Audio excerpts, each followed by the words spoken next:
Bom, bom dia a todos, então. É com muito prazer que eu dou início ao segundo dia de semana acadêmica do curso de Direito da Curitiba.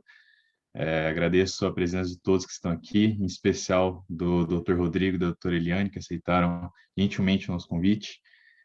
Hoje, nesse painel em específico, nós iremos falar sobre a Advocacia Geral da União, as distinções necessárias, atribuições e o futuro da instituição. Então, para isso, a gente conta hoje com a presença, primeiramente, do Dr. Rodrigo, que ele vai falar sobre a carreira do advogado da União e seu ingresso, um olhar sobre as atribuições da Procuradoria-Geral da União. Então, eu vou ler rapidamente aqui o currículo dele e, em seguida, já lhe passo a palavra. Bom, o Dr. Rodrigo ele é graduado em Direito pela Universidade Federal de Juiz de Fora, pós-graduado em Direito Público pelo Instituto Brasiliense de Direito Público, advogado da União desde 2005, atual procurador-chefe da União do Estado do Paraná, substituto, examinador de banco de concurso público para a carreira de procurador da Fazenda Nacional. Então, doutor Rodrigo, a palavra é sua. Muito obrigado, Guilherme. Todos me ouvem bem? Vocês conseguem me ouvir bem? Sim, estamos ouvindo bem. Então tá bom. Queria agradecer imensamente o convite aí do Diretório Acadêmico Otário Portugal, na pessoa do Guilherme, que gentilmente me convidou para fazer essa apresentação aí da Advocacia Geral da União, em especial da carreira de advogado da União. Eu cumprimento também a doutora Eliane, que também compõe comigo aqui essa importante missão, né, de apresentar a Advocacia Geral da União para todos os estudantes. Dizer que é uma honra participar do evento. Dizer também que eu me lembrei dos tempos em que eu participava das atribuições de diretório acadêmico também da minha faculdade, da saudosa Universidade Federal de Juiz de Fora. E já são tantos anos que ontem estava me lembrando que em uma das semanas jurídicas que participamos e que ajudamos a organizar, um dos palestrantes era o ministro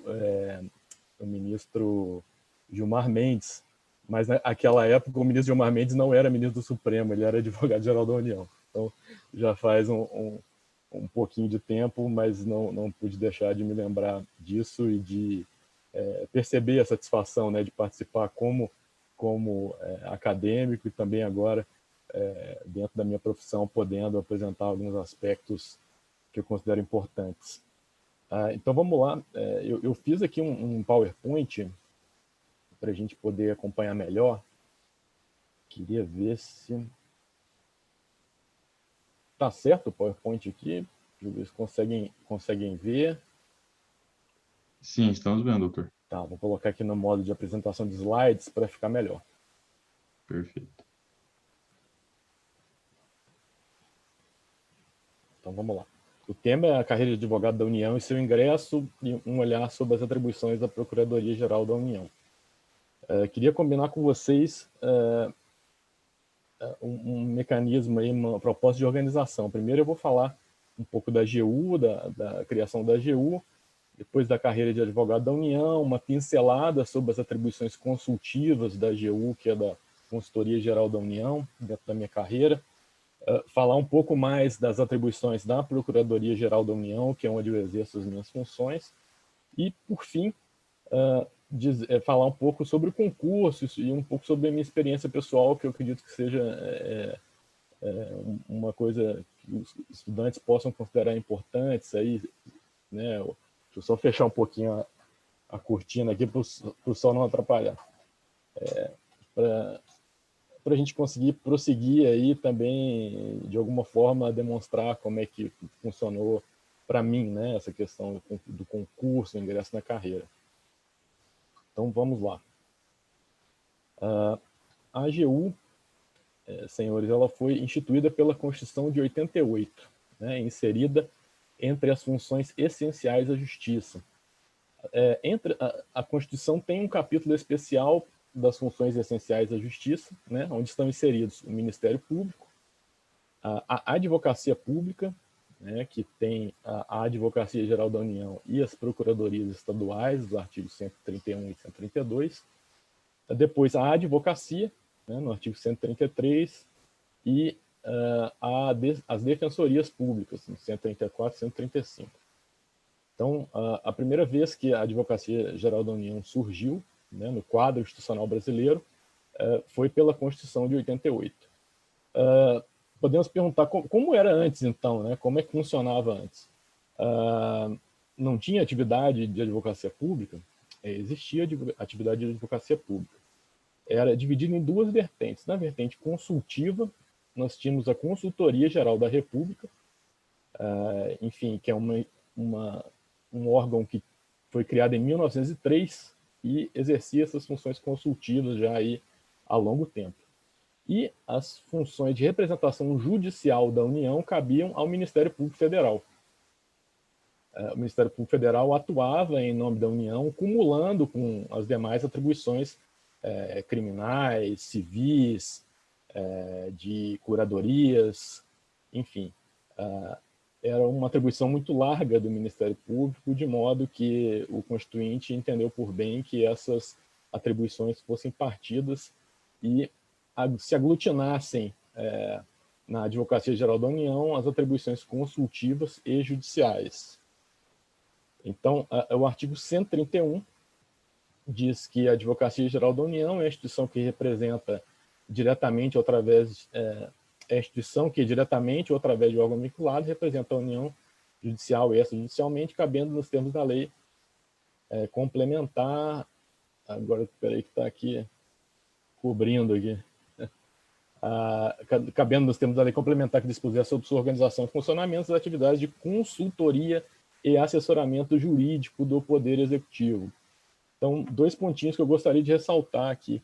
A representação quando fala representação judicial da União, nós falamos a União enquanto pessoa jurídica. Então, a União enquanto pessoa jurídica engloba tanto o Poder Executivo, quanto o Poder Judiciário e o Poder Legislativo, o Ministério Público Federal, o Tribunal de Contas da União, que são órgãos ligados à União, né? Então, vamos supor que há alguma controvérsia numa licitação que tem curso no Supremo Tribunal Federal. Qualquer discussão judicial a respeito dessa questão será levada a cabo pela representação judicial da União, né, pela Advocacia Geral da União. E a parte final aqui do 131 fala da consultoria e assessoramento jurídico do Poder Executivo. Então, o Constituinte, no que diz respeito à consultoria e assessoramento, ele limita a atribuição da Advocacia Geral da União ao Poder Executivo, né? Então, nessas atividades, a AGU de assessoramento e consultoria, a AGU não pode atuar no Legislativo e no Judiciário. Eles possuem uma consultoria própria dentro do Senado, dentro da Câmara, dentro do Tribunal de Contas da União, dentro dos tribunais regionais federais, tribunais do trabalho, todos esses locais, todos esses órgãos, importantes órgãos, contam com a sua assessoria. E eu coloquei ali uma referência ao artigo 29 do ADCT, que no artigo 29 do ADCT ele cuida da implantação da AGU, e ele tem um dispositivo interessante no parágrafo 2º, que menciona a possibilidade do membro do Ministério Público Federal optar pela carreira da AGU, né? No parágrafo 2º. Eu não tenho conhecimento que ninguém tenha optado, até porque demorou muito para a AGU se organizar, a Constituição de 88, a nossa lei complementar de 93, mas essa opção foi facultada aos membros do Ministério Público Federal para que eles pudessem, enfim, optar por uma ou outra carreira. Vamos seguir adiante. Um breve demonstração aqui das normas mais importantes no âmbito da AGU, que é a Lei Complementar 73, que é a Lei Orgânica, a Lei 9.028, sobre as implantações, a implantação efetiva das atribuições da AGU, isso em 95, a Lei 9469, Gestão de Crédito da União, Lei 13.327, Direitos e Prerrogativas de Membros. E o mais recentemente a estrutura regimental da Advocacia Geral da União, que é pelo Decreto 10.608. Vamos seguir adiante aqui. Sobre relevância institucional. Eu sempre gosto de fazer um paralelo sobre o direito privado e o direito público, para a gente tentar entender aqui o alcance das nossas atribuições. O artigo 5º da Constituição diz que ninguém está proibido de fazer, né, o que a lei não proíbe, basicamente. E que fixa o regime de liberdade privada, né? As pessoas estão livres para fazer, né, no âmbito privado, as coisas que lhe parecerem mais interessantes, né? E o inverso se verifica no direito público, né? O direito público é pautado pela legalidade. Nós precisamos, né, no artigo 37, fixam as pautas da administração pública, que é a legalidade, a impessoalidade, a moralidade, a publicidade e a eficiência. Então, a administração precisa se organizar dentro dessa pauta prevista no artigo 37, que tem por norte maior a legalidade. E é aí que entra a importância da atuação dos advogados públicos, né? Porque eles são, dentro da administração, as pessoas que conseguem transformar as metas, né? Conseguem instrumentalizar as metas de governo, as metas de Estado, dentro dos parâmetros da legalidade, dizer os caminhos necessários, mostrar por que caminho se pode seguir dentro da legalidade, dentro da oficialidade. Então, em todo órgão público, em todo ministério, em toda autarquia, em toda fundação, vai haver um advogado público que é capaz de trilhar, né, de mostrar esse caminho para o administrador. E até eu gosto também muito dessa frase que eu coloquei aqui, que administrar é aplicar a lei de ofício, que é do Miguel Seabra Fagundes, que é um jurista potiguar que já foi consultor-geral da República, e ele cunhou essa expressão que eu acho lapidar, porque é uma forma de demonstrar que a administração pública ela sempre está vinculada à legalidade, não o contrário. Coloquei aqui uma breve demonstração do organograma da AGU, são muitos órgãos, enfim, temos por chefe, né, o advogado-geral da União, temos o Conselho Superior, ouvidoria, gabinete, escola da AGU, e nessa parte de baixo aqui, a gente tem a atividade fim, né, o trabalho de fato que é realizado, tem como os órgãos aí a Secretaria-Geral de Contencioso, Procuradoria-Geral da União, Consultoria-Geral da União, Corregedoria, Procuradoria-Geral Federal e a Procuradoria-Geral da Fazenda Nacional. Eu só coloquei aqui para a gente ter uma ideia do tamanho aí da organização, mas eu vou me permitir aqui passar para a gente continuar adiante. Dentro dessa perspectiva, eu acho importante já fazer algumas distinções. Vimos ali que temos a Advocacia Geral da União, tem ali os advogados como carreira, né? Gostaria de dizer a carreira dos advogados da União e a carreira dos procuradores da Fazenda Nacional como representantes da administração direta. Não sei se todos tiveram a oportunidade aí de ter o contato com a disciplina do direito administrativo, mas o conceito de administração direta e administração indireta, nesse particular, ele é crucial para a gente compreender as atribuições. A administração direta são os órgãos que integram a pessoa jurídica de direito público, que é a União. Então, entre os órgãos estão os ministérios, estão as secretarias, estão os tribunais, né? Então, todos integram a pessoa jurídica União. E a representação deles, tanto na seara consultiva quanto judicial, vai se dar pelos advogados da União, em todas as matérias, com exceção da matéria fiscal federal, que cabe aos procuradores da Fazenda Nacional. Aí as pessoas perguntam, nossa, mas que estranho, né? Porque uma pessoa tem vários advogados, tem vários órgãos para atender. Olha, é comum até nas empresas menores, né, que a gente observe, enfim, que tem um advogado da área trabalhista, um advogado da área tributária, enfim. A administração concebeu, né, que os procuradores da Fazenda terão atuação na área tributária, dentro do Ministério da Fazenda, que hoje é o Ministério da Economia, né, que sempre foi o Ministério da Fazenda e hoje é o Ministério da Economia, e os advogados da União vão ter essa atuação residual, né, para todo o resto da administração. Quando eu falo resto da administração é muito grande, mas só para o restante, né, não pejorativamente.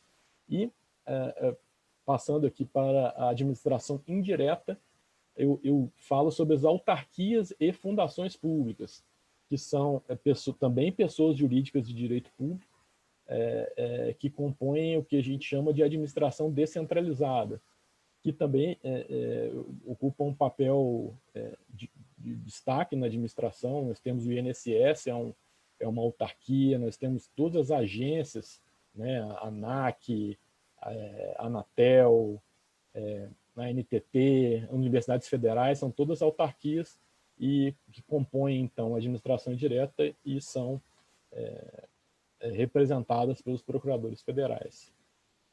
Adiante aqui. Aí me proponho aqui já entrar na carreira de advogado da União, né? A carreira de advogado da União tem duas vertentes principais: a vertente consultiva, que ela é vinculada à Consultoria Geral da União, e a vertente judicial, que é vinculada à Procuradoria Geral da União. Gente, só um pouquinho, tem um sol no meu rosto. Opa, agora foi.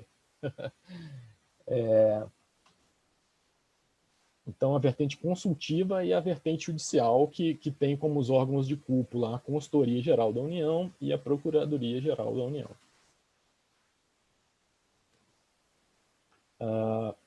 Dentro da Consultoria Geral da União, vou dar uma pincelada.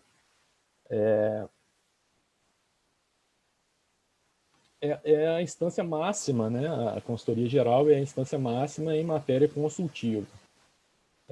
O consultor geral, ele é o chefe da área consultiva da União. Eu tenho a impressão até que o consultor geral da União atualmente é um ex-aluno da Unicuritiba, né, o Dr. Arthur. Ele é daqui de Curitiba, eu tenho quase certeza que o Dr. Arthur é formado aí na Unicuritiba. É um grande colega. Então, o órgão de direção é o consultor geral, né, e as diretorias. São divisões internas que facilitam o trabalho da consultoria geral. Dentro da consultoria geral também nós temos a Câmara de Mediação e Conciliação da Administração Federal. O que é isso? A administração ela é comum, bastante comum entre os órgãos, entre as autarquias, haver conflito de compreensões, né? Não é incomum termos conflitos entre o IBAMA, a FUNAI, o Ministério da Agricultura, ou mesmo o Ministério da Saúde com a Anvisa, enfim, são conflitos que, dentro da Consultoria Geral da União, é estimulada a autocomposição entre eles. Não é uma arbitragem, a atribuição realmente é de autocomposição, é um chamamento à conversa entre os órgãos interessados para tentar se compor uma solução que represente, de fato, aí, o melhor em termos para a administração. Dentro da consultoria geral ainda, senhores, nós temos que o consultor geral elabora as razões de veto de projeto de lei. Estou tentando aqui imaginar algumas atribuições para ficar mais palpável. As orientações gerais em matérias consultivas, então, dentro da Consultoria Geral da União, são traçadas as estratégias gerais de licitação dentro da administração federal. A semana passada foi publicado um manual de licitações sustentáveis na administração federal, que foi um documento elaborado pela Consultoria Geral da União. O Consultor Geral da União também costuma elaborar informações do Presidente da República para apresentar em ações diretas de inconstitucionalidade. e em mandados de segurança apresentados em face do presidente da República no Supremo. O consultor-geral também ele pode propor ao presidente da República a adoção de algum parecer na administração, para que esse parecer tenha força vinculante na administração, que seja de obrigatoriedade, né, dentro da administração. Então, são atribuições realmente destacadas, né? Dentro desses pareceres obrigatórios na administração, eu queria destacar um bem importante, que, enfim, que teve muito destaque na mídia, a respeito da recepção constitucional do decreto-lei que proibia a aquisição de terras por empresas estrangeiras ou por estrangeiros, né? Esse foi um trabalho da Consultoria Geral da União que, enfim, foi fixado enfim, de obrigatoriedade em toda a administração.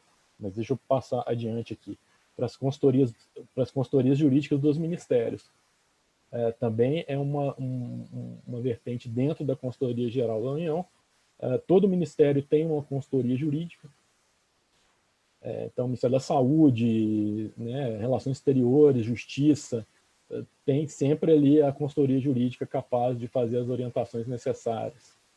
E também, dentro da Consultoria Geral da União, a gente tem as consultorias jurídicas da União nos estados. Todo estado possui o seu órgão consultivo que atende os órgãos locais, né? Aqui a gente tem vários órgãos locais. Secretarias de Agricultura, Secretaria de Patrimônio, as unidades das Forças Armadas.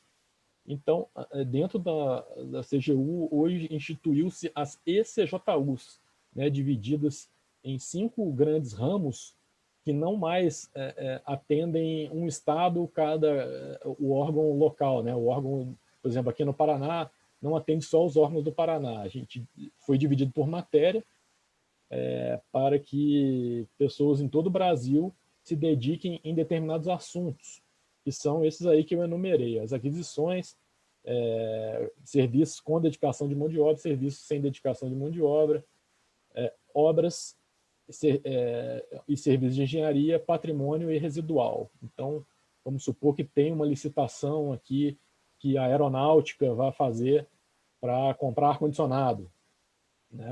Vai aqui em Curitiba, né? Vai para alguma consultoria dessa para dizer se o edital está correto, se tem alguma coisa a fazer, se tem alguma outra estratégia a adotar dentro da perspectiva da legalidade. Então, dentro dessas ECJUs. Aqui um organograma um pouco geral aí também da Consultoria Geral da União. Foram fotos que eu consegui na internet aí que nem sempre são as melhores em termos de cores, mas enfim, dá para ter um pouco da ideia aí de como se organiza. E chegamos aqui, deixa eu conferir meu tempo, na Procuradoria-Geral da União. Então, a Procuradoria-Geral da União, que é o órgão em que eu atuo aqui, a Procuradoria da União no Paraná, é responsável pela atuação judicial da União. Todos os processos judiciais da União estão a cargo da Procuradoria-Geral. Só temos uma exceção, que é a atuação no Supremo Tribunal Federal, que essa aí está a cargo do Advogado-Geral da União. É claro que o Advogado-Geral da União não faz atuação sozinho, ele é também acompanhado lá por advogados da União que estão lotados num órgão chamado Secretaria-Geral de Contencioso, mas enfim, que só tem atuação judicial da União no Supremo, né? E a Procuradoria-Geral da União, além da atuação judicial da União, atua em favor de agentes públicos nesta qualidade. Esse ponto eu gostaria de destacar aqui, que tem geralmente alguma incompreensão. Os agentes públicos nessa qualidade, né? A administração ela atua através dos seus agentes, né? Através dos ministros, através dos secretários, através dos coordenadores de ministério, chefes de divisão. E questionar um ato de um chefe de divisão, de um ministro, do presidente da República, enfim, de um coordenador da administração, tentando, né, que na verdade ele atua como administrador, na verdade você está imputando alguma ilegalidade à própria pessoa jurídica, né? Imagine se você, como coordenador, né, de uma área de licitações, você está lá diariamente passando por milhares né, de compras, serviços de engenharia, e se você não tivesse ali um apoio, né, da administração, você olha, se tiver alguma irregularidade e a administração entender que você atuou de fato em conformidade com a lei, nós aqui estaremos para te apoiar, né? Então, a AGU atua também em favor dos agentes públicos. Não é uma atuação indiscriminada. O agente público tem que pedir, formular requerimento, né, de representação judicial, e a administração faz a avaliação dentro da Procuradoria-Geral da União se de fato é possível que haja a representação da União, né, da AGU, né, para aquela pessoa, para aquele agente público que atuou daquela forma. Então, esses dois pontos que eu acho importantes. Vamos seguir aqui. A Procuradoria-Geral se divide em 7 grupos. Negociação, estudos jurídicos de direito eleitoral, patrimônio público e probidade, serviço público, servidores e militares, direitos trabalhistas, assuntos internacionais, cálculos e perícias. São esses 7 grandes grupos dentro da Procuradoria-Geral. Vou começar pelos mais diferentes para ir depois para os mais comuns, né? Aqui nós temos aqui o Departamento de Assuntos Internacionais. Defesa da União em matérias relacionadas ao direito internacional, né? A gente tem algumas matérias relacionadas ao direito internacional, né, que é a homologação de sentença estrangeira, ação de direito de nacionalidade, discussão sobre migrações, né, imunidade e jurisdição. Essas são matérias, exemplificativamente, que envolvam o direito internacional. Temos também a cooperação jurídica internacional, a atuação da União aí na Convenção da Haia, do sequestro internacional de crianças, o auxílio direto, né, a cooperação jurídica internacional, fazer enfim, sequestro de bens no Brasil, por ordem de alguma outra nacionalidade, algum juiz de uma nacionalidade, enfim, por aí. Medidas judiciais de cumprimento e determinação de órgãos de solução de controvérsia ou tribunais previstos em tratados multilaterais. Vamos supor aí um bloqueio de bens de alguém acusado de genocídio, né, pelo Tribunal da Haia, que tenha bens no Brasil, né, a gente faz essas medidas judiciais de cumprimento. Outro que eu acredito que seja bastante interessante é a manifestação do Estado brasileiro em contencioso em trâmite em organismos internacionais. O decreto 608 ele fala da atuação no Sistema Interamericano de Direitos Humanos.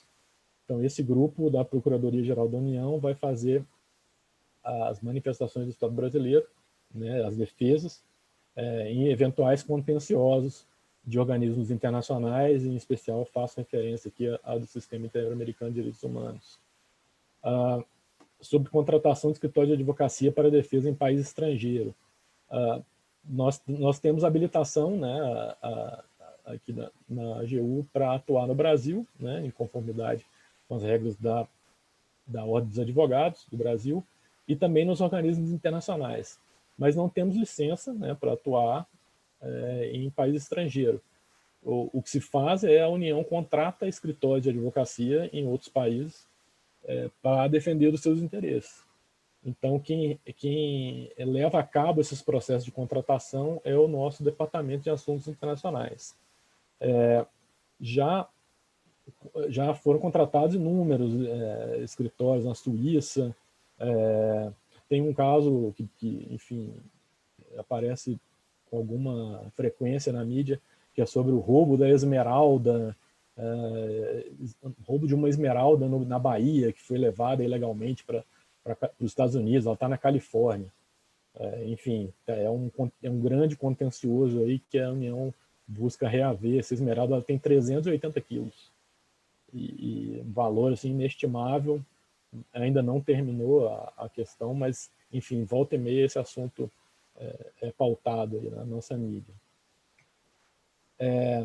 Um breve toque aqui no Departamento de Cálculos e Perícia também, que é diferente, que ele é chefiado por advogados da União, mas a composição, na verdade, é de contadores, economistas, estatísticos, biólogos, engenheiros, né? Eles são ali aquele braço necessário de atuação da advocacia pública nas questões técnicas, né? As questões técnicas, enfim, apresentação de um cálculo judicial para cobrança de um débito, ou então um perito na área de engenharia, um perito ambiental, né?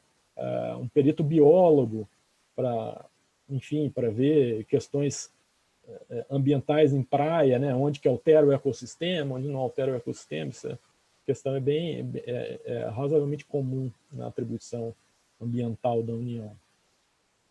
Esse grupo também faz gestão de precatórios e requisições de pequeno valor e planejamento e gestão de riscos fiscais. Na verdade, é de conseguir mensurar esse planejamento de gestão de riscos fiscais quanto a administração vai emitir, né, em pagamentos, precatórios. Também teve em voga recentemente essa questão, mas a AGU mantém essa interlocução, né, com os demais órgãos de governo para revelar, enfim, a quantidade de valores que são devidos e que devem ser emitidos a título de precatório. O Departamento de Servidores Militares e Departamento Trabalhista, na verdade, esse grupo de servidores, aqui estou falando de dois grupos ao mesmo tempo, porque eu acredito que eles são bem próximos, porque basicamente vencimentos e direitos de servidores, né? E também de eventuais seletistas que estejam na administração, né? E aí vai ser discutido na seara trabalhista. E dentro da administração pública também, em matéria trabalhista, há um contencioso que envolve aí a responsabilidade, né, do poder público em relação aos direitos trabalhistas dos terceirizados, né, daquelas contratações que a administração faz, enfim, para recepção, segurança, né, são questões que podem vir a trazer a responsabilidade da União, e isso também é discutido em matéria trabalhista. Outro ramo aí é o Departamento de Patrimônio e Probidade, que são, na verdade, a recuperação de créditos federais não tributários, né, as execuções de acordo no Tribunal de Contas da União, ações de cobrança, cumprimento de recuperação de ativos.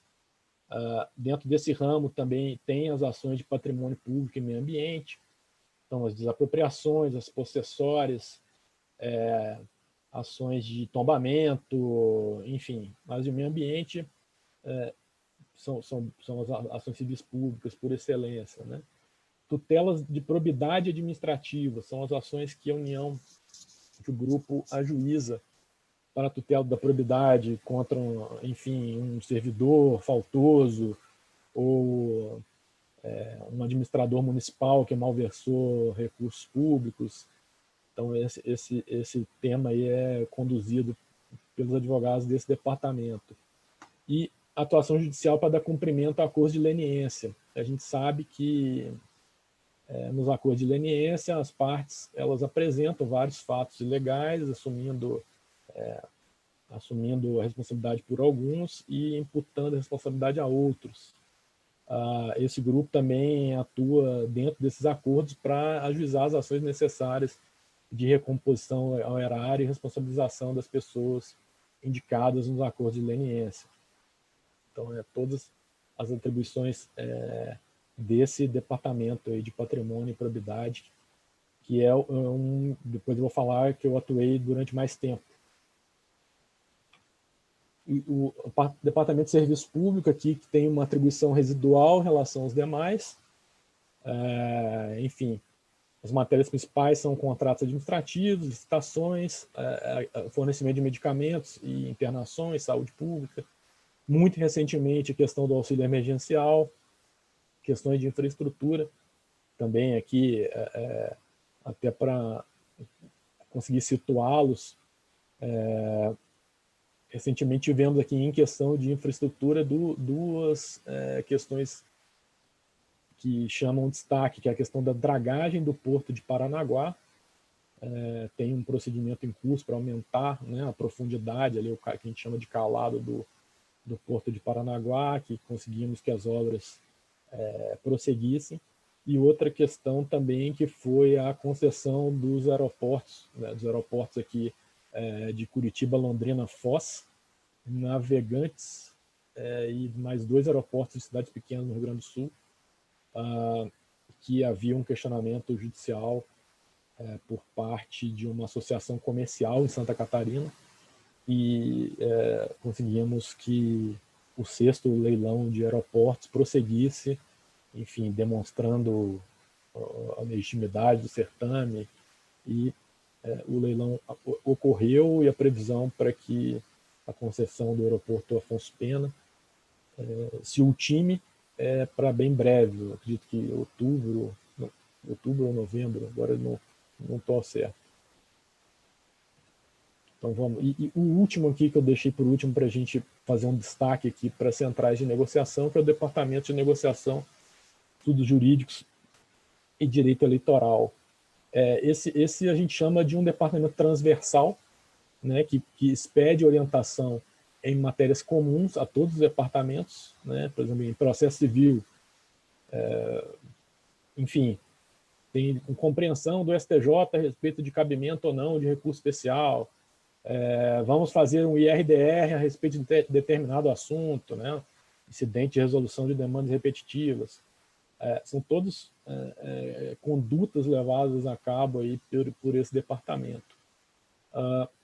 As centrais de negociação e planos nacionais de negociação, que são temas muito caros hoje para a Procuradoria-Geral da União.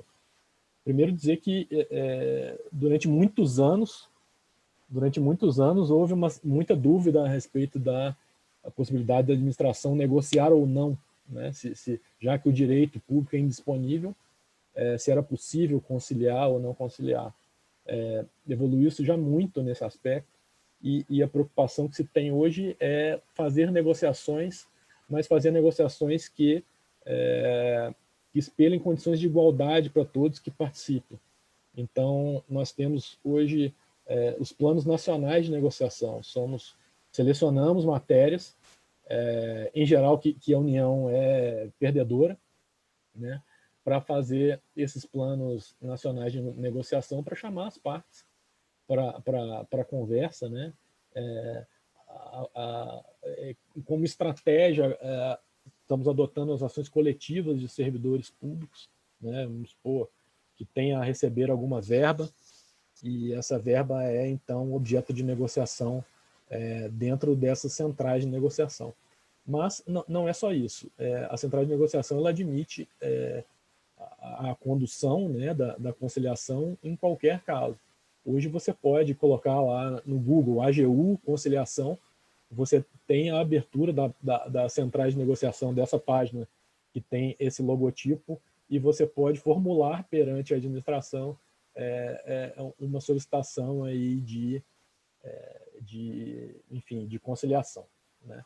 É algo muito caro hoje para a administração.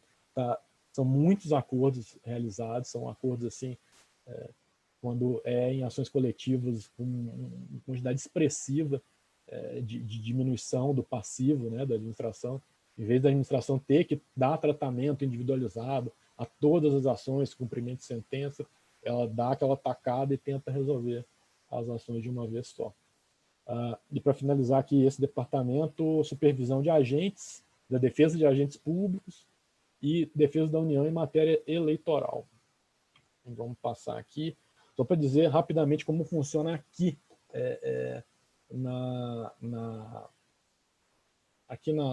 aqui em Curitiba, por exemplo, né, e também nas justiças federais. a gente chama de atuação regionalizada. São 5 os tribunais regionais federais no âmbito da União. O TRF1, né, com sede em Brasília, o 2, sede no Rio de Janeiro, 3, sede em São Paulo, o 4, que é Porto Alegre, e o TRF5, sede em Recife. Juntamos aqui as circunscrições, né, as atribuições dos tribunais regionais federais, por exemplo, na 4ª região é Rio Grande do Sul, Santa Catarina e Paraná, e juntamos todos os advogados que estão lotados no Rio Grande do Sul, no Paraná e em Santa Catarina, e a administração destina-os para atuar de acordo com as matérias relacionadas a cada um daqueles departamentos que eu anunciei. Então, eu posso aqui, hoje, numa equipe regionalizada, de atuação regionalizada, pegar um assunto que envolva um direito militar de algum militar que esteja no interior do Rio Grande do Sul, né? Porque a minha atuação é de acordo com a matéria e não de acordo com a circunscrição aqui, enfim, de Curitiba, onde nós estamos. Então, a atuação regionalizada, ela leva em consideração essa dinâmica que eu narrei, a partir de um sistema, que é o sistema que a gente usa, um sistema informatizado único, que é o SAPIENS, né, que obedece àquela distribuição do órgão central entre os departamentos. Aqui é uma questão bastante interessante, tem uma gestão judicial de todas as intimações. Acho que eu vou tentar mencionar isso aqui um pouquinho mais para frente, sobre como funciona. Atuação com equipes estratégicas, né? Determinados assuntos são destinados à equipe estratégica, os assuntos de maior relevo, que envolvem políticas públicas, e as equipes residuais aí de atuação, que a gente chama de atuação singular. Eu estou me estendendo aqui, mas vamos entrar com a questão das perspectivas, né? Que é um ponto aí que eu acho interessante de abordar. É muito importante, dentro das perspectivas que a gente leva como, enfim, é uma necessidade do trabalho, mas é sempre uma busca também, né, que a atuação da União se dê de forma única, né? A União não pode ser uma aqui em Curitiba e ser outra em Manaus, né? Não pode ser outra em Recife, né? Claro que a tese pode ser parecida, né? A redação é diferente, mas, enfim, a defesa tem que ser a mesma. Então, a administração ela tem a preocupação, né, de fazer com que a atuação seja sempre única, né, com mecanismos que sejam que deem, né, espaço para esse tipo de trabalho. E dentro do nosso sistema hoje nós temos, enfim, bancos de modelos, bancos de tese, orientações judiciais, que permitem que essa atuação se dê de forma única, né? E dentro das equipes regionalizadas aqui que recebem as intimações e citações para fazer o nosso trabalho, a gente tem as chamadas equipes gestoras. E o que essas equipes gestoras fazem, na minha concepção? Elas são muito importantes porque elas garantem a unidade na atuação, né? Por exemplo, vários assuntos, a gente tem assuntos que sabemos que a União é derrotada, enfim, é vencida, né, judicialmente, então naquele assunto determinado não se recorre mais. Então o comitê gestor vai lá e separa aquilo e, enfim, coloca a ciência na decisão judicial e o processo vai adiante, né, como tem que ser, como é sempre. E da mesma forma, garante também que, em questões que a gente consiga vencer, né, a equipe gestora consegue transmitir para o grupo a mensagem, né, de que estamos sendo vitoriosos naquela tese, que é possível que diminua a judicialização por ali. Enfim, essa importância da unidade na atuação. Garantia de implementação de políticas públicas. Tem uma preocupação muito grande na seara judicial que as questões que envolvam políticas públicas, como eu mencionei aí, a questão dos aeroportos, a questão do auxílio emergencial, que elas sejam desenhadas, né, pela administração e, de fato, sejam levadas a cabo, né? Tenham resultado, né? O auxílio emergencial é uma questão, de fato, que demandou um esforço da administração e da Advocacia Geral da União muito grande, mas que conseguimos fazer. Claro que tem percalços, uma base de dados absurda, né? Mas são questões que a gente conseguiu levar a cabo dentro também de ações coletivas que questionavam alguns aspectos, né? Ações civis públicas questionavam aspectos, enfim, do desenho da política, mas a administração ela coloca muita energia nessa defesa judicial dessas ações de políticas públicas e a meu ver, com razão, porque só assim que a gente pode garantir a segurança jurídica, né, dessas mesmas políticas. Fala um pouquinho de redução de litígio, né, que a AGU tem vários instrumentos para fazer a redução de litígio, as súmulas do AGU, que são vinculantes. A portaria 487 do AGU, ela admite que quando há alguma definição de um procedimento no âmbito do STJ, do Supremo, lá em sede de repercussão geral, recursos repetitivos, a gente já, enfim, abandone determinada tese em respeito à unidade, né, da compreensão jurídica externada pelo Poder Judiciário naquele momento. E avaliação de perspectiva de cobrança de valores também, fazer quando chega um processo de um valor muito baixo, né, por mais que se tenha a compreensão de que a União vai ser vitoriosa na tese, vale a pena prosseguir com aquele processo, sabendo que o processo também tem custo, né? Essa aí é uma avaliação que fazemos. Nós temos valor de teto para abandonar discussões judiciais, que são, enfim, pautas internas aqui que não são divulgadas externamente para não incentivar determinado tipo de conflito, mas essa avaliação é realizada realmente com muita frequência. Então, por fim, aqui, incremento na automação, inclusive dos cálculos judiciais, ferramentas de gestão de risco, incentivo à inovação dentro da administração e dentro da Procuradoria-Geral da União, e formação continuada de membros, que é algo que dentro da escola da Advocacia Geral da União é algo muito presente. Toda semana nós temos curso aqui, no mínimo, na segunda de manhã e na sexta, sobre os mais variados assuntos. Até gostaria de convidá-los à página da escola da AGU no YouTube. Tem inúmeros cursos abertos para todos. Tem um curso agora sobre a nova lei de licitações, que está muito bom. Acredito que esteja aberto já. E é sempre uma oportunidade para ouvir pessoas importantes sobre os assuntos que estão ali destacados. Estou finalizando, tá, gente? Deixa eu ver aqui meu tempo. Meu Deus, vamos lá. Essa página de metas institucionais eu tirei do site da AGU. Essa aqui também é como perspectivas para o futuro. São as metas institucionais. A gente tem meta de sucesso judicial, né?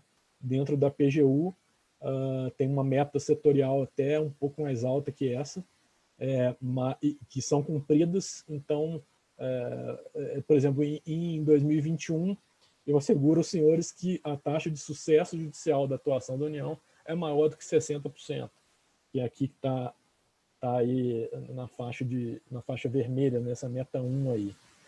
Redução de litígio também é uma meta, né? Uma meta que está no planejamento estratégico da AGU, é uma meta oficial, é algo que é super cobrado pela administração, tanto da AGU quanto por toda a administração, e também pelos membros, né? Os membros se cobram para diminuir, né, os processos que estão sob sua gestão, que são coisas que revelam aí a preocupação, né, com eficiência no trato da coisa pública. E também outra meta aqui, a meta 6 ali, é aumentar o valor arrecadado em recuperação de ativos, né? Esse aí eu não tenho agora em mãos, mas a taxa de sucesso e de redução de litígios, a gente tem na nossa área interna um acompanhamento mensal em relação a essas metas institucionais. Eu acho que são pontos muito importantes para ter em perspectiva de futuro. E vamos aqui agora, para finalizar de verdade, o concurso público para a carreira de advogado da União, né? A resolução que regulamenta o concurso público é essa resolução do Conselho Superior número 1 de 2002. Ela teve várias alterações, inclusive a última foi agora em junho de 2021, que veda a experiência forense anterior à obtenção do bacharelado. Na minha época não havia essa vedação. Eu usei meu tempo de estágio na advocacia, inclusive acho que no escritório modelo da faculdade que eu atuava, que eu, enfim, me formei, para comprovação dessa experiência forense, né? Mas agora não é mais possível. O concurso ele é composto por 5 fases, né? Que são as provas objetiva, subjetiva, a prova oral, o exame de títulos e a sindicância de vida pregressa. Só o exame de títulos é classificatório, todas as demais provas são eliminatórias. As provas objetivas, subjetiva e oral, elas obedecem esses grupos de matéria aí que eu enunciei, grupo 1, 2 e 3, né? Constitucional, administrativo, financeiro, econômico, tributário, civil, processo civil, empresarial, internacional público, penal, processo penal, trabalho, processo de trabalho e seguridade social. Então, todos esses pontos são cobrados no concurso. E dizer um pouquinho aqui da minha experiência pessoal também. Eu me formei em 2003 na Universidade Federal de Juiz de Fora. Trabalhei durante 3 anos no escritório de advocacia e fiz um estágio de 1 ano também no Ministério Público do Estado de Minas Gerais, na área de consumidor, proteção de direitos do consumidor. Então, quando eu me formei, eu seria aproveitado do escritório, mas a situação não estava muito clara, porque demorava. Na minha época, hoje eu não sei como funciona, mas na minha época, entre fazer a prova da OAB e obter a carteirinha da OAB, levava 8 meses, 9 meses, enfim. E o escritório não poderia, enfim, me fazer uma proposta profissional sem que antes eu tivesse habilitação para, enfim, atuar de fato como advogado, fazer audiências, tinham viagens, era um escritório empresarial bastante grande. Então eu resolvi não esperar, né, e parei para estudar. Recebi um bom salário para estagiário no escritório, peguei todo o meu dinheiro, comprei em livros, comprei cursos. Na minha época não tinha cursos online, assim, raríssimos. Então fui para um curso presencial, estudava das 6 da manhã às 6 da tarde, depois ia para o curso à noite. Foram tempos difíceis, mas em 2004 prestei concurso para a EGU e muitos outros e fui aprovado. Na minha época não havia ainda a prova oral. A prova oral acho que começou em 2006, salvo engano. Era mais curto, então, o concurso. Fui aprovado e fui morar em Brasília. Fui nomeado, fui morar em Brasília, atuar na escolha que fiz. Fui atuar perante o Supremo Tribunal Federal. Na época, chamava-se Gabinete do Advogado-Geral da União. Fui lotado no Gabinete do Advogado-Geral da União. Foi uma experiência muito, muito, muito interessante. A carreira da AGU é a única que te permite, com a pouca idade que eu tinha, né, atuar perante o Supremo Tribunal Federal. Todas as outras carreiras são escalonadas, né? Hoje, você vê o Procurador-Geral da República, quem atua pelo Ministério Público Federal no Supremo, né? Os Procuradores Gerais de Estado, enfim. Mas a gente tinha aquela atividade de assessoria ali que era muito palpitante. O ano era 2005, eu fiquei até 2009 nessa atividade. Então, eu fiz manifestações em ação direta de inconstitucionalidade, atuei numa quantidade absurda de recursos extraordinários, ações cíveis originárias, que são as demandas que tem no Supremo Tribunal Federal entre a União e os Estados-membros. Atuei em inúmeros locais, em inúmeras atribuições ali dentro, e em 2009 eu passei a trabalhar aqui na Procuradoria da União no Paraná. Eu não sou paranaense, mas minha esposa é paranaense, e a gente queria, enfim, tinha questões familiares aqui no Paraná, e eu vim e estou aqui até hoje. Atuei de 2009 a 2019 na equipe de patrimônio público aqui da Procuradoria, atuando em matéria ambiental e patrimonial, e agora estou integrando o gabinete da Procuradoria da União aqui na qualidade de procurador-chefe substituto.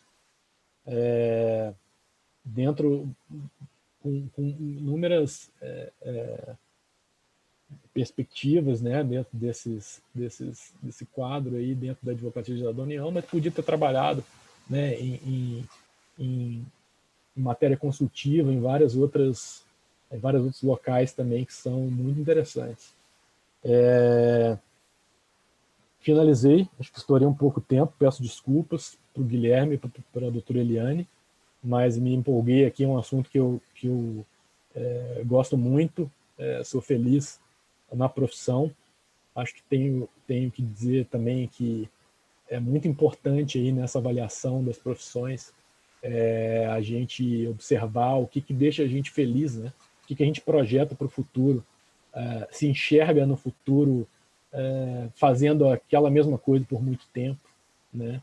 Não é só uma questão enfim, acho que a valorização profissional ela envolve muito mais do que você, enfim, se satisfazer financeiramente. Uma questão, de fato, de se enxergar trabalhando com a mesma coisa durante muito tempo e ser feliz com aquilo. Acho que isso aí que é o mais importante. Agradeço muito, Guilherme, doutora Eliane, a todos os que tiveram a paciência de me escutar até agora, e estou à disposição de todos. Obrigado. Muito obrigado, doutor Rodrigo, pelo relato pessoal, pelos esclarecimentos sobre essa complexa instituição que é a AGU. Eu não vou tomar muito tempo da doutora Eliane também, então eu já vou ler rapidamente o currículo dela para passar a palavra em sequência. A doutora Eliane, ela é bacharel em Direito pelo Centro de Ensino Unificado de Brasília, pós-graduada em Direito Processual Civil pela Associação de Ensino Unificado do Distrito Federal em Direito Civil pela PUC-PR.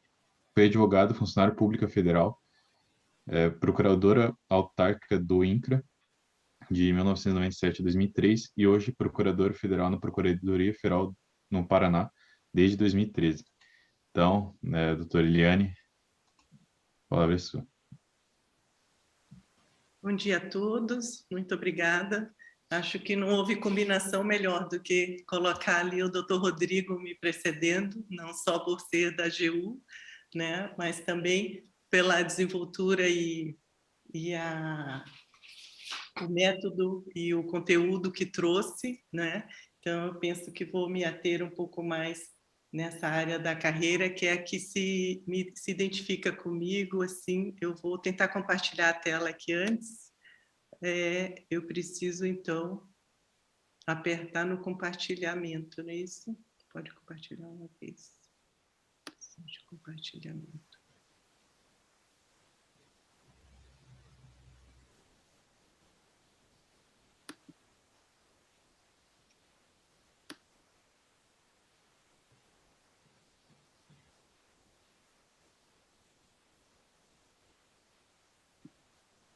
Desculpa, é que eu vou pedir ajuda à minha universitária só para compartilhar a tela enquanto eu vou continuar falando, certo? Então, eu agradeço muito ao doutor Marcelo Alberto Gorski, meu chefe da Procuradoria Regional Federal aqui no Paraná, que me abriu a possibilidade de estar participando e representando os meus colegas. Só compartilhar minha tela, por favor. Está aberto lá. Uhum. Isso. Na tela correta. É isso. Então, muito obrigada.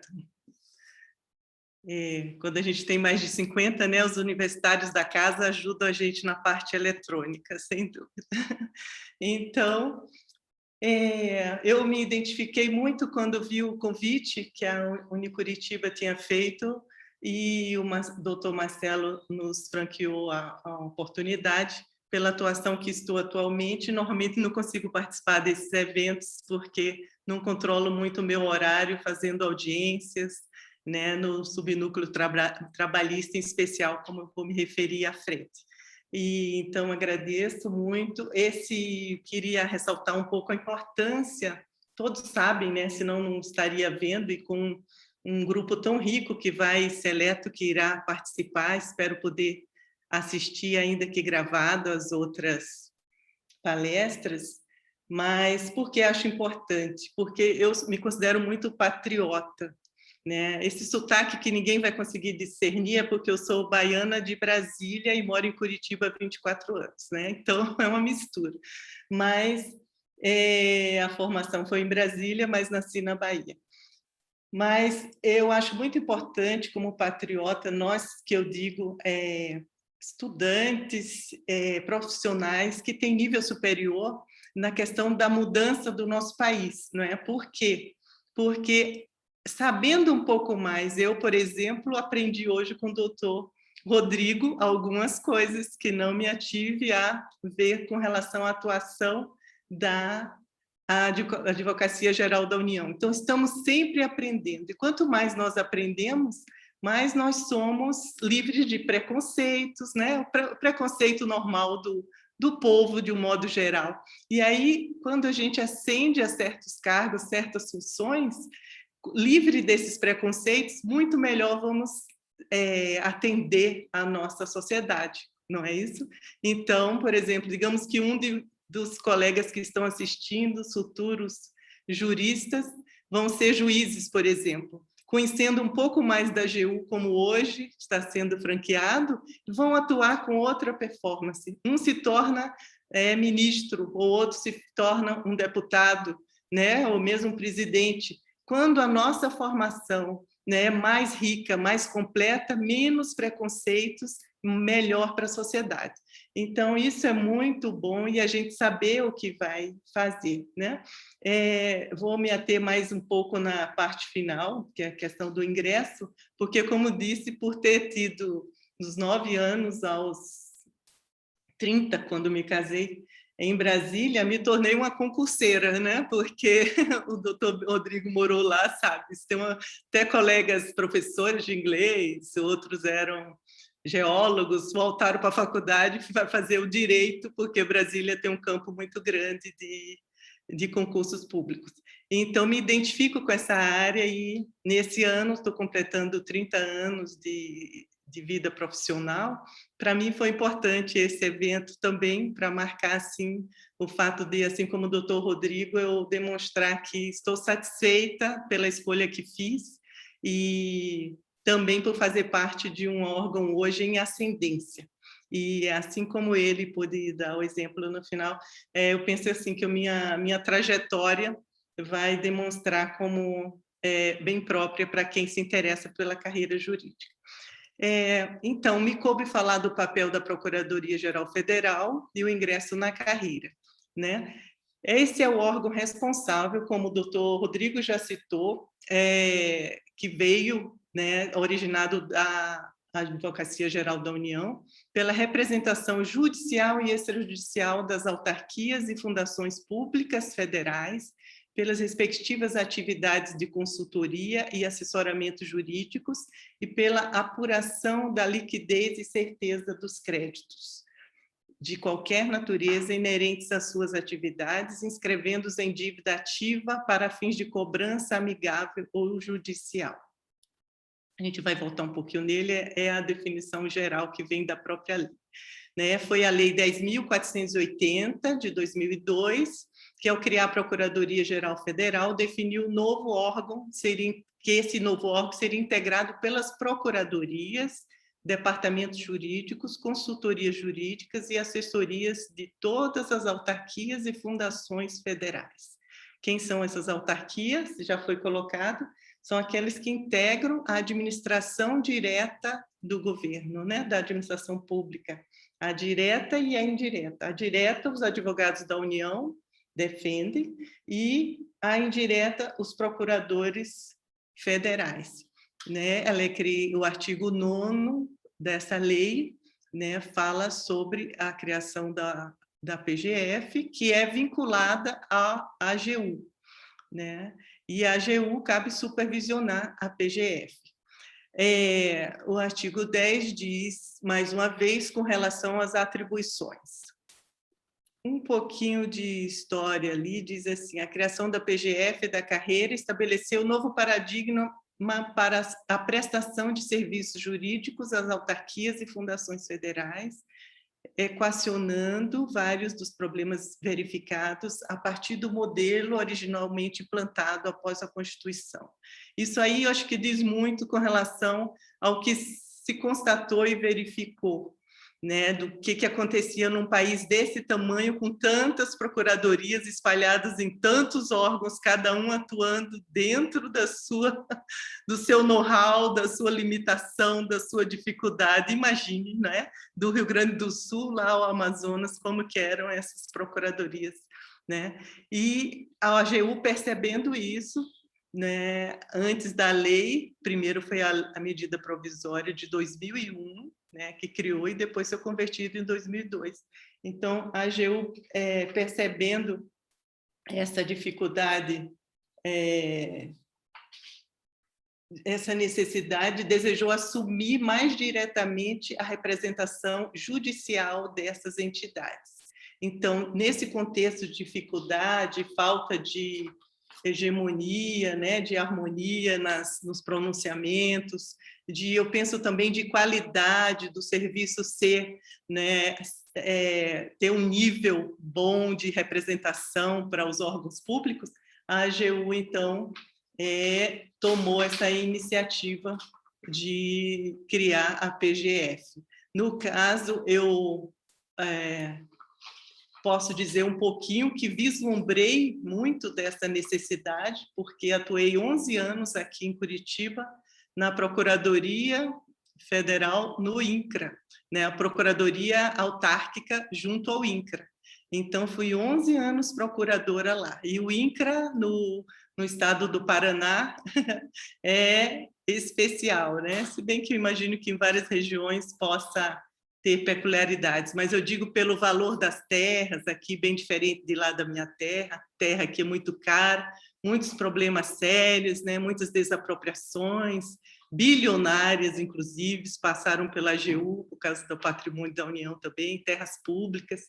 E, então, muita necessidade de que o agente público federal tivesse uma defesa, né, adequada, uma defesa preparada, e isso, a criação da Procuradoria-Geral Federal também tensionou conduzir e equacionar da melhor forma. A PGF vem aprimorando a estrutura de seus órgãos de execução, mediante procuradorias federais junto às autarquias e fundações públicas federais, procuradorias regionais federais, procuradorias federais nos estados e procuradorias seccionais federais, promovendo a centralização da defesa judicial e extrajudicial das 164 entidades federais sobre a sua representação e escritórios avançados. Então, na próxima página eu coloco só tive condições de copiar e colar, não ficou tão bonito quanto o do doutor que falou só da cor, mas para mostrar um pouco da regionalização, da atuação, a jurisdição da Procuradoria em todo o Estado. Também copiei lá da página da própria AGU, né? Então, considerando a jurisdição federal no Brasil, nós temos Procuradoria Federal na primeira região, na segunda região, terceira e quarta e quinta. Nós, aqui no Paraná, somos da Procuradoria Regional da quarta região, onde temos a Procuradoria Regional Federal do Paraná, onde estou lotada. Temos o doutor Marcelo, como disse, como nosso chefe, muito bom. temos a Procuradoria Regional em Santa Catarina e temos a Procuradoria no Rio Grande do Sul, Porto Alegre, né? E temos as procuradorias seccionais em algumas cidades dentro dos vários estados da nossa região. Voltando aqui um pouquinho, então nós representamos hoje 64, era 54, vão ser 64 entidades.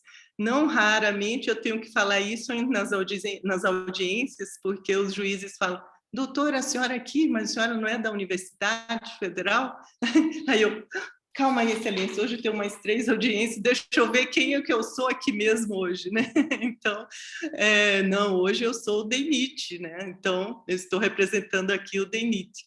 Como mencionou o doutor Rodrigo, atuando nessa área de defesa da matéria, da responsabilidade subsidiária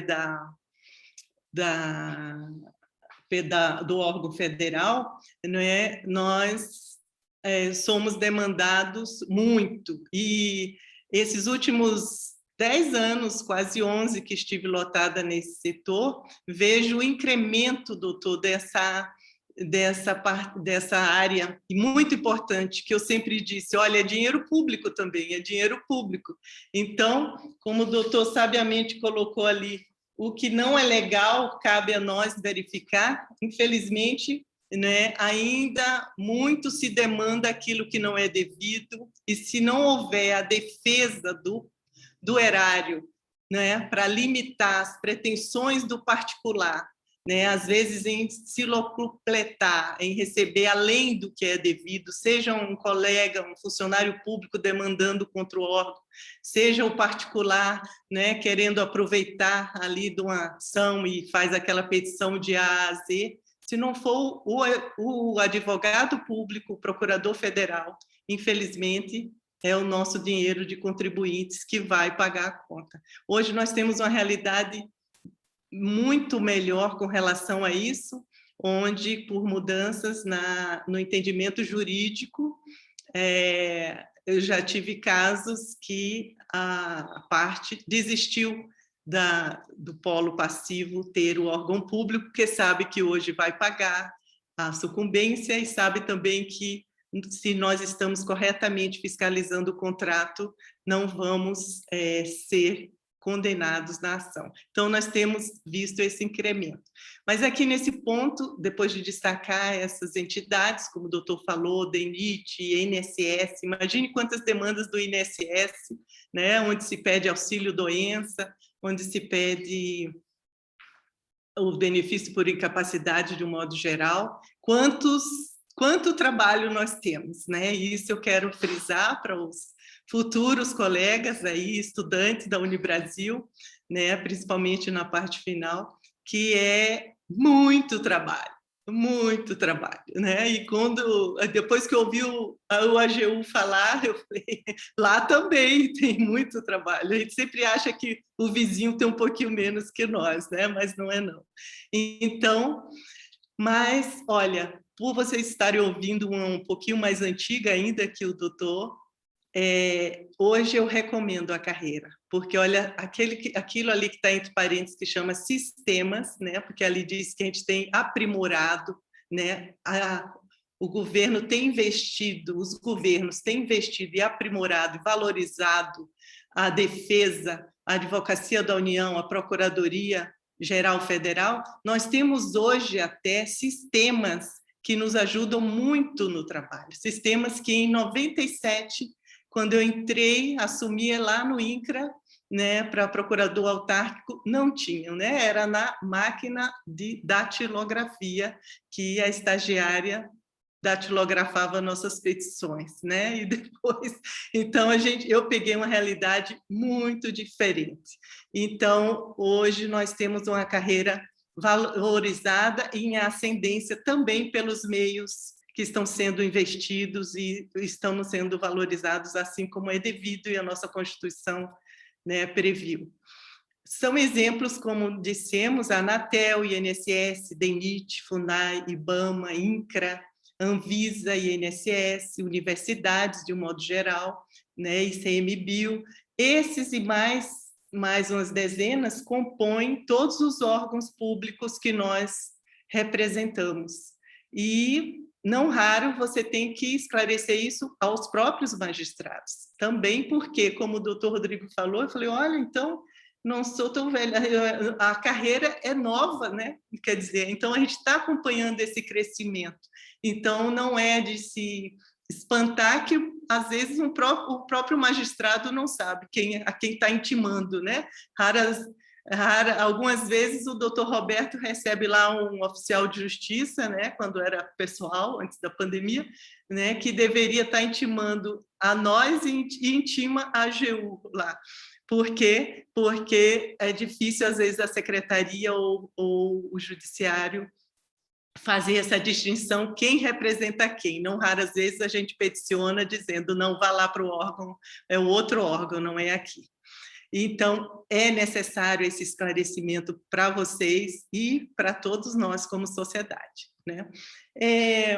Não vou me ater muito à questão da divisão dos órgãos, salvo pela questão aqui na nossa PGF, até pedi auxílio da minha coordenadora, que fica em Maringá, a doutora Camila, né? Hoje nós temos na PRF divididos em núcleos de cobrança e recuperação de créditos, núcleo de matéria administrativa, na qual a trabalhista está inserida, núcleo de matéria finalística, né? Por exemplo, esse núcleo vai responder às ações que tratam especificamente das desapropriações, por exemplo, aquelas que dizem respeito é inerente ao órgão. Por exemplo, o INCRA trata de terras, então a matéria finalística vai receber essa ação para fazer a defesa do órgão, né? O IBAMA trata de meio ambiente, então a matéria finalística também, a área de matéria finalística essas ações vão para lá. O núcleo de matéria previdenciária, né, um único, em razão da dimensão da demanda. Núcleo de gerenciamento de ação prioritárias. Nós temos ações assim, de valores vultosos, e aí nós temos um núcleo de atuação prioritárias para atender essa demanda. Exatamente pensando em aprimorar, aperfeiçoar e proteger cada vez mais, dar uma prestação jurisdicional, na verdade não somos judiciários, dar um comparecimento perante o processo judicial, né, um atendimento à altura daquilo que é demandado. Então, temos um núcleo de ações prioritárias que chamam SEGAP, já se chamou SEGAP também, para que o caso seja tratado com a devida importância. E com relação ao ingresso na carreira, uma matéria que me chamou muita atenção, porque, como disse, fui concurseira em Brasília, né? Embora eu diga que sempre sou advogada, e eu acho que isso importa muito a todos, porque eu vi o restante do que vai ser apresentado, dá para ver que o interesse maior é que a gente saiba quais são as carreiras e como ingressar nelas, né?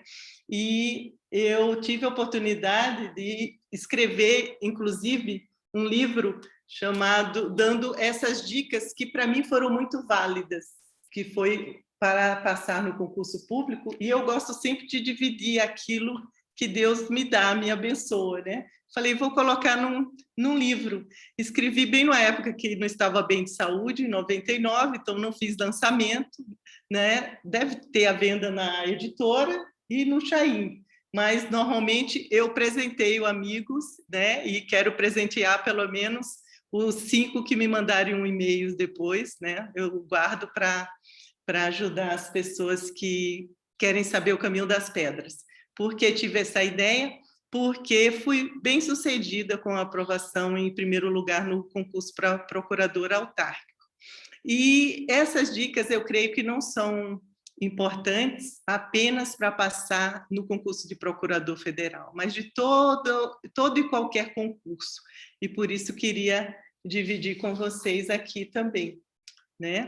Então, a primeira coisa, qual é o primeiro segredo? É estudar, né? E estudar o quê? Primeiro, o edital. Como o doutor falou na sua apresentação ali, trouxe até uma parte de como ingressar na carreira do advogado da União, aquilo ali vem no edital, né? O edital diz as atribuições da carreira e diz também o que vai precisar ser estudado e diz como vai ser avaliado, quantas provas são, né? Coincide que também para procurador federal hoje, aquilo que o doutor da União apresentou vai se enquadrar para nós com relação ao número de provas, né? Eu tenho um edital aqui, já leio para vocês. Mas eu queria que ficasse claro o seguinte: o edital quer entrar num concurso, quer ser aprovado num concurso público, o edital é a regra do jogo. É como você vai jogar um jogo, você precisa... Quais são as regras aqui? A regra do jogo para ser aprovado está no edital. Eu já tive a oportunidade de, após ler um edital, dizer, estou fora dessa. Né? Na época era o doutor Aristides Junqueira que ia corrigir a minha prova, e eu disse, não, acho que eu não vou ralar tanto assim para esse moço corrigir a minha prova lá em Brasília. Então, o edital é regra do jogo. O procurador deve ser bacharel em Direito, devidamente inscrito na OAB também e aprovado nesse concurso. As atribuições do cargo, né, já foram vistas, estão descritas no edital. Procurador federal vai elaborar petições judiciais, emitir pareceres, petições como peças judiciais, né, propor ações, como o doutor falou, propor uma ação civil pública, ou vai fazer uma contestação, ou vai fazer o quê? Um recurso. Isso tudo vocês, dependendo o ano que estão, já sabem. Um recurso ordinário, um recurso de revista, se for na área trabalhista, vai fazer uma sustentação oral perante algum tribunal, né? Vai participar de audiências, como é o que eu tenho feito atualmente, mas o meu maior tempo, representar judicial e extrajudicial os entes públicos, né? Mas existem alguns pontos aqui que eu queria destacar, que se encontram são 4 pontos que eu coloquei no meu livrinho, mas aqui queria destacar para vocês que eu considero essenciais demais. Faz muitos anos que eu fiz concurso, vejo que hoje houve uma mudança enorme com relação à exigência, ao número a forma de preparação, existe muito mais gente preparada, né? Então a gente precisa saber identificar para qual concurso se está concorrendo, né? A família às vezes não vai entender e vai dizer assim: ô, minha filha, não fale mais que você passou, não, porque eu falei para todo mundo e você não passou na última prova. Então, não entende que, para juiz federal, você, às vezes, tem que fazer 2, 3, 4 concursos. Mas aí você compartilha só com a turma da área, né, que vai entender que, por exemplo, tem uma colega em Recife, de 2º grau até, que ela passou, acho que quando chegou na prova de sentença no 5º concurso, ficou, não, antes já tinha passado ficou na 2ª prova uma vez no 5º concurso. Ela falou, meu Deus, estou emburrecendo, mas tem concursos que exigem essa perseverança, né? E não pode desanimar. E por isso que eu queria, gente, destacar aqui 2 pontos, e penso que a minha palestra vai se ater mais nessa questão de compartilhar a minha experiência também, porque fui bem-sucedida. Então, eu creio o seguinte: quando a gente sabe o que quer, a gente passa.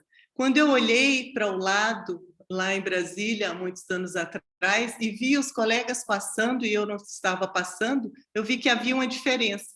A diferença é que eles estavam, ela quer juiz do trabalho. É juiz do trabalho? Então, ela só fazia para juiz do trabalho.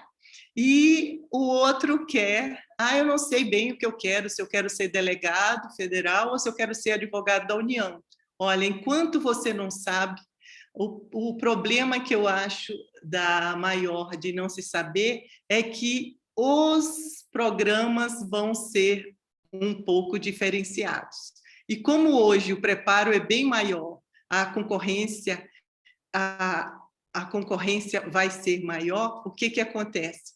Enquanto você está estudando direito eleitoral, né, que não cai no outro concurso ali de delegado federal, acredito, o que está fazendo só para juiz federal vai ganhar, vai ter vantagem sobre você.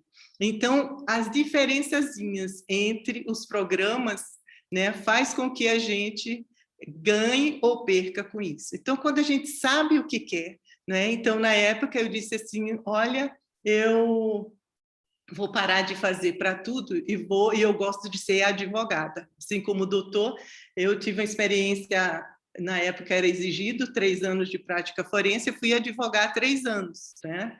E às vezes lê só o diário, né? Porque tem gente que quer advogado formado antes para ler o diário para ele. Mas é bom a gente ser humilde e começar devagarzinho. E eu gostava de ser advogada. E falei, então, eu tenho que fazer concurso para procurador, para advogado da União, alguma coisa nessa área. Então, quando eu foquei, né, antes disso, eu falei, opa, mas advogado não tem tempo para nada, né? Eu estou aqui comendo em pé para ir para a audiência, então eu preciso, antes, fazer um concurso de menos dificuldade. E aí eu fui fazer um concurso para oficial de justiça, avaliador, que na época era técnico, analista, que exigia o cargo, o nível superior, né? Que mudou de analista para técnico hoje. Então, é o nível superior para ser oficial de justiça naquela época. E por que oficial de justiça? O oficial de justiça nunca cumpria horários. Ele vai lá, cumpre todos os mandados que ele tem e corre para a biblioteca para estudar. Não é isso? E então, na biblioteca da PUC, lá em Taguatinga, Distrito Federal, era onde a Eliane passava as manhãs de sábado. Todo mundo vai curtir o solzinho, fazer qualquer coisa, e eu carregando aqueles livros todos para numa manhã de sábado. Então, isso para dizer, sem esforço, né, sem o estudo, não tem segredo, não tem milagre. Primeiro é estudo. O milagre vem depois do estudo, né? Então, é oficial de justiça avaliador, porque aí eu ia ter tempo. Inclusive, tinha um colega que hoje é juiz também, estudando comigo na última prova, e a gente estudou, porque ele também era oficial, porque ele queria ser juiz, então ele tinha tempo para estudar. E daí, acabei passando para procurador autárquico, quando sabia o que queria. Voltando ali à importância do evento, é porque, como disse o doutor, se a gente não souber o que vai fazer e a única motivação for financeira, né, eu lembro uma vez, fui conversar com o ex-procurador do INCRA aqui na Justiça Federal, porque eu queria fazer concurso para juiz, falei, me diga aí como que é o trabalho aqui. E ele gastou uns 15 minutos me falando do salário, né? Aí eu disse, não vim para saber o salário, vim saber se eu vou gostar e dar conta desse trabalho aqui. Então, claro, eu dou desconto aos homens, né? Porque eu penso que Deus deu a eles esse ônus de provedor mesmo, lá, tudo, pensa mais em dinheiro do que nós, mas eu já sabia que se eu estudasse para valer ia passar, né? Então fui lá saber, mas quando ele me falou que aqui ele estava numa vara específica, mas que no interior ele fazia de tudo, eu caí fora, porque eu falei, não vai dar certo. Então, primeiro é saber o que vai fazer lá, não é? E saber estudar, gente. O programa é extremamente grande, supera a capacidade de qualquer ser humano normal, né? Por isso é necessário que saiba estudar e como. E daí o doutor Rodrigo me falou que está em comissão também examinadoras, talvez depois, se houver uns minutinhos, ele possa confirmar isso, se hoje ainda é assim, doutor. Mas, olha só, com aquele programa daquele tamanho, as provas vão ser feitas, 10 questões de uma matéria, 20 de outra, né? O que o examinador vai colocar ali? Penso eu. Ele vai colocar aquilo que é atinente às atribuições do cargo, não é? Então, o que eu fiz para passar em primeiro lugar naquele concurso? Não tinha muito tempo para estudar, na época estava fazendo uma pós lá em Brasília de processo civil, que eu falei, o que eu vou estudar desse caso, então? E agora, depois eu digo por que eu queria muito passar, né? Então, fui cumprir um mandado judicial lá no INCRA. E aí falei para a procuradora-chefe lá, o que é que vocês fazem aqui, né? Aí ela falou, vai lá naquela sala, não sei o quê. Eu conversei com o procurador, o que é que vocês fazem aqui? Nós fazemos desapropriação. Nunca tinha ouvido falar nisso. Desapropriação? E tem muito mandado de segurança aqui também. Sabe o que aconteceu? Eu estudei desapropriação e mandado de segurança que estava na minha posse. Gente, a primeira nota foi a minha, sabe por quê? Porque eu estudei o que caiu, né? Porque caiu um mandado de segurança e caiu uma ação inicial de desapropriação. Então, eu simplesmente soube o que estudar e como estudar. E isso você pode ter nos órgãos. Mas com tantas divisões aí, eu tenho que estudar tudo de qualquer forma. Não, mas você pode olhar as provas anteriores, o que os examinadores, o que aquela banca costuma, né, exigir, o perfil do doutor Rodrigo, o que ele gosta mais, que ele vai fazer perguntas mais da área que ele se apaixona, né, de todos os examinadores que estão ali fazendo as provas também.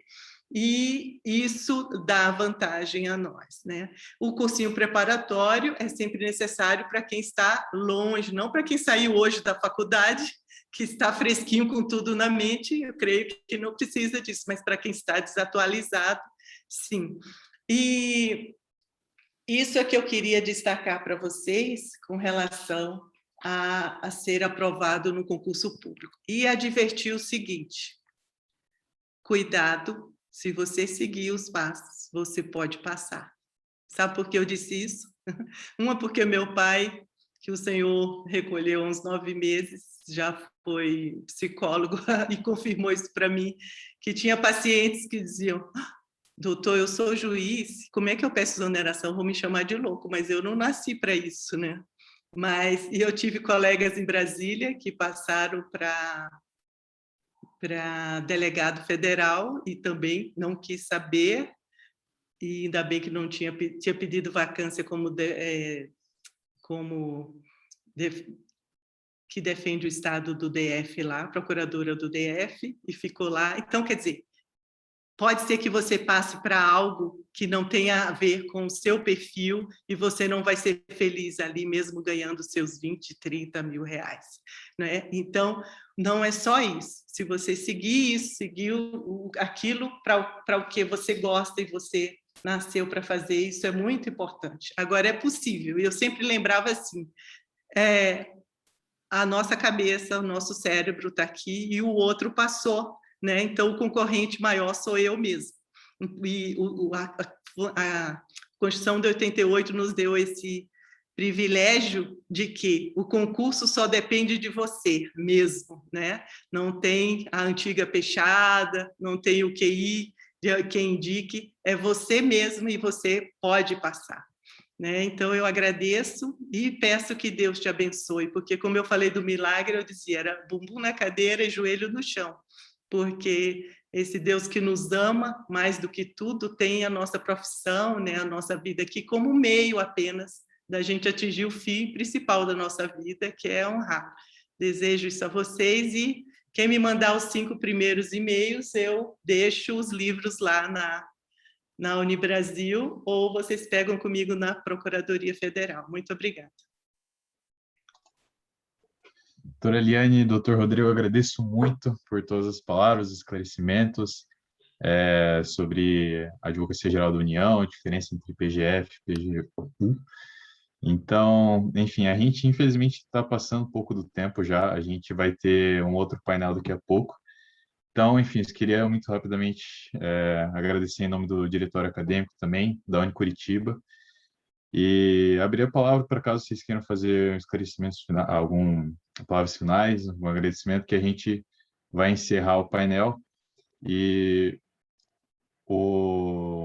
inclusive, a gente vai deixar a sala aberta, tá? Ontem eu havia fechado, mas a gente vai deixar a sala aberta para o próximo painel.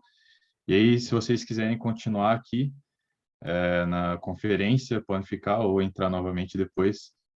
Sim, Mas enfim. Guilherme, eu queria completar o seguinte, que vejo que combinou bem o doutor Rodrigo me preceder por isso, porque eu sabia que eu na minha na minha forma de sumarizar, sintetizar e focar muito naquilo que eu considero assim mais pessoal, né, mais proveitoso nesse caso, achei que foi assim muito oportuno ter colocado ele antes, né? E espero ter contribuído para a formação de vocês e escolhas, e muito prazer em conhecer a todos.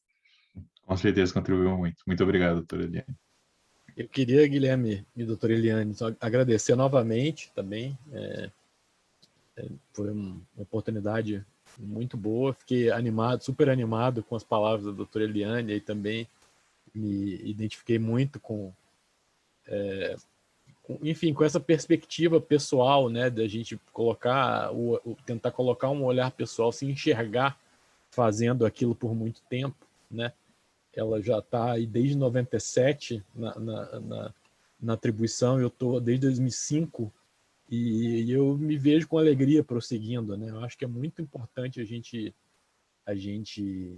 ter essa perspectiva na hora de, não só do concurso público, né, mas de definir o teu projeto de vida na advocacia, enfim, em alguma outra carreira jurídica. Então, acho que renovo aí essa minha consideração e novamente também agradeço pela atenção de todos e pelo convite tão gentilmente feito pelo diretório acadêmico. Obrigado a todos, um bom dia. Muito obrigado. Então, a gente vai encerrar o painel por aqui. Às 10h20, a gente volta com o Ministério Público Estadual e Futuro das Funções Essenciais da Justiça. Então, espero vocês lá e até logo.